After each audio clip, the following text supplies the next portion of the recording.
안녕하세요. 케니입니다. 수업 요약 드리도록 하겠습니다. 일단 오늘 수업에서는 수업 계획에서 말씀드렸던 거랑은 전혀 상관이 없이 한글로만 수업이 거의 한 100% 이루어진 것 같은데요. 이 순서가 맞아요. 지금 배워야 할 것들을 빨리 가르치는 게 맞다고 판단했고 그렇게 진행을 했습니다.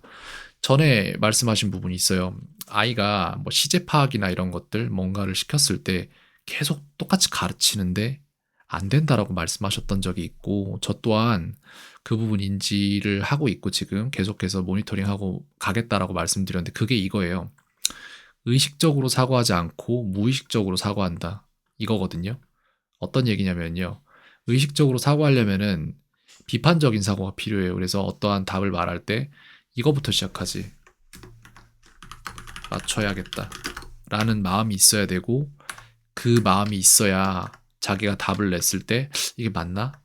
라는 마음이 생기고, 그리고 그거를 진짜 맞고 아니고를 판가름 내려면 머릿속에서 검산을 해야 돼요. 이게 맞으려면 작동 원리가 이렇게 되니까 이렇게 되겠지.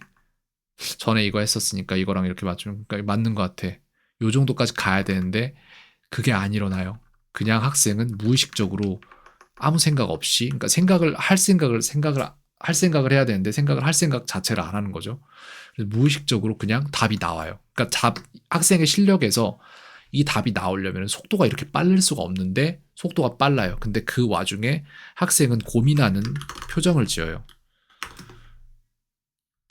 학생이 오늘 보여준 속도로 답이 나올 수가 없는 실력인데,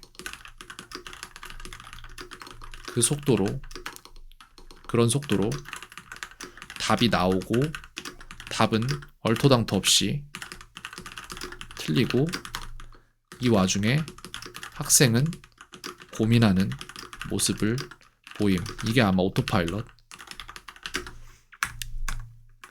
그래서 제가 말씀드리고 싶은 거는, 답을 내기 위한 어떤 고민은, 실제적인 고민은 하지 않았어요. 다만 답을 낼 때 사람이 응당 취해야 할 그런 모습을 보이는 걸 봤어요, 저는.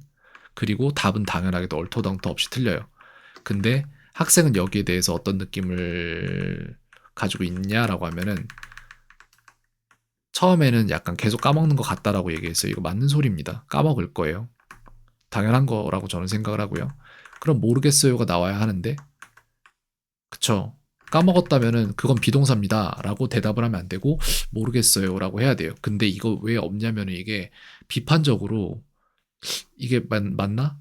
라고 했을 때, 이게 맞는지 확신이 없어서 모르겠어요가 나왔어야 되거든요.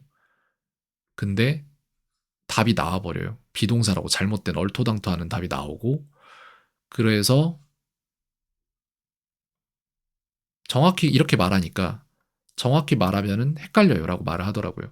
근데 또 그거는 또 이것도 말도 안 되는 게, 그 직전의 시점에 비동사는 am is라고 했을 때 라고 하면 안 됐어요. 그렇게 됐다면 헷갈리면 헷갈린다고 얘기를 해야 되거든요. 근데 그게 아니라 하고 안다고 했단 말이에요. 근데 그것도 다음 시점으로 가서 학생에게 물어봤을 때 이 두 빈칸 중에 하나에 비동사가 들어갈 수도 있다라고 판단했다라고 말을 하더라고요. 근데 이게, 제가 앞으로도 계속 모니터링 하겠지만, 이게 정말로 학생이 생각해서 그렇게 말한 건지, 아니면 그 시점에 제가 뭔가 이렇게 추궁하듯이 물어봤던 시점에 나올 수 있는 가장 좋은 대답이어서 그렇게 말했는지 저는 확신이 없어요, 지금 현재. 근데 계속 볼 겁니다. 근데 제가 생각한 게 아마 맞을 건데, 요런 식으로 하는 것 같아요, 약간. 그렇기 때문에 학생이 내는 모든 답들에 그것을 맞추던 틀리던 근거 제시를 시키는 거예요. 계속해서 왜 그런지에 대해 설명을 시키는 거예요. 학생이 진짜 그걸 알고 있는지를 확인하고 본인 스스로도 경각심을 가지고 계속 진짜 아는 게 아닌 것들은 못 다 걸러내고 진짜 아는 것을 바꿔주기 위해서 이렇게 하고 있고요. 그 다음에 이제 수업을 역순으로 이제 처음 시점부터 들어가서 보자면은, 지금 이거 하고 있는 거 있잖아요. 학생이 답 내는 거. 이거 굉장히 중요한 겁니다. 이 앞에 자신이 만들고 싶은 문장이 있는데 그 문장을 바로 앞에 한 세 단어 정도만 빠바박 뽑아낼 수 있으면 그 사람은 영어 잘하는 사람이 되는 거거든요. 근데 이게 생각보다 학생이 지금 잘해요. 그래서 일부러 이쪽을 먼저 주는 겁니다. 이쪽이 먼저 뚫릴 것 같아서. 그래서 이쪽으로 지금 방향을 새로 잡은 거고, 그리고 지금 갈 때 이제 나는 사과를 먹고 있는 중인가요? 라고 하는데 미래 시제? 이렇게 말한단 말이에요. 이 시점에. 6시 35분 36초거든요. 이거 미래 시제 절대 아니거든요. 근데 미래 시제라고 대답을 해요. 왜냐? 이 문장을 읽지 않아요. 실제적으로. 읽지 않아요. 그래서 제가 일부러 소리내서 두세 번씩 읽혀보는 건데 그렇게 읽히면은 답이 잡혀요. 즉 무슨 얘기냐면 본인은 한다고 생각하지만 실질적으로 하지 않고 있고 오토파일럿 모드로 뭔가 하고 있어요. 제가 판단한 건 그렇습니다. 그래서 여기도 제가 생각했던 게 이거예요. 어떤 판단 근거를 갖기보다 이럴 것 같은데라는 느낌으로 답을 내는 것 같아요. 그래서 여기 느낌으로 내는 거 있죠? 그거를 잘못됐다라고 여기서 얘기를 하는 게 학생이 지금 가진 과정과 바꿔야 하는 과정이 이런 거예요. 판단하고 느낀 대로 간다고 했거든요. 어떤 거냐면은 학생은 이 과정으로 가고 있어요. 뭘 잘 몰라요. 배웠을 때. 모르는 게 당연하죠. 근데 잘 모르는 상태에서 누구도 이걸 납득할 수 있는 단계까지 잘 올려주지 않고 그냥 피상적으로 외우게 하니까 뭘 잘 모르게끔 훈련이 된 거예요, 지금까지. 그 다음에 그걸 반복해요. 답만 외우잖아요. 시험 때 이제 중학교 2학년 가서 시험 때 되면 교과서 다 외우겠죠. 뭔지도 모르는데. 그러니까 잘못된 감이 생겨요. 공부는 했으니까 자기가 감이 어느 정도 생겼는데 잘못된 감이 생기고 계속 잘못된 감이 반복될수록 그 감은 강화됩니다. 그런 문제가 생겨요. 전 그거 안 합니다. 제대로 배우는 과정은 완벽히 제대로 알아야 돼요. 그래서 오늘 지금 걸리는 거 싹 다 가르친 거예요. 팔품사가 걸리면 팔품사를 가르치고 명사 걸리면 명사 가르치고 형용사면 형용사 이런 식으로 싹 다 가르치고 그거 전부 다 강화해 나갈 겁니다. 피할 수 없어요. 학생한테 필요한 것들이기 때문에 걸린 거고 걸린 거는 피해서는 안 됩니다. 납득시키고 되도록 만듭니다. 그 다음에 그걸 제대로 반복해야 돼요. 그 다음에 제대로 된 느낌이 생기고 그 느낌이 생겨서 느낌에만 의존해도 안 틀리는 시점부터 느낌에만 의존하면 그 감이 강화됩니다. 그래서 우리 반에 여자 2개 있어라고 말했을 때 잘못됐다는 거 우리는 알잖아요. 근데 그걸 굳이 예전으로 돌아가서 이게 왜 개가 안 맞는지 양사에 대한 것들을 배울 필요는 없단 말이죠. 그런 식으로 제대로 된 감과 잘못된 감이 있는데 학생은 이쪽을 투자를 좀 한 편이에요. 제가 볼 때. 그래서 저는 이쪽으로 완전히 반대로 갑니다. 그리고 다른 부분은 없어요. 그런 부분이 있고 오늘 배웠던 팔품사가 실제로 어떻게 쓰인지 어디서 뭐 어떻게 쓰인지 이런 것들을 문제로서 편성을 해야 돼요. 예를 들어서 팔품사 단어들 선정하고 이를 품사로 구분하는 문제 편성 필요.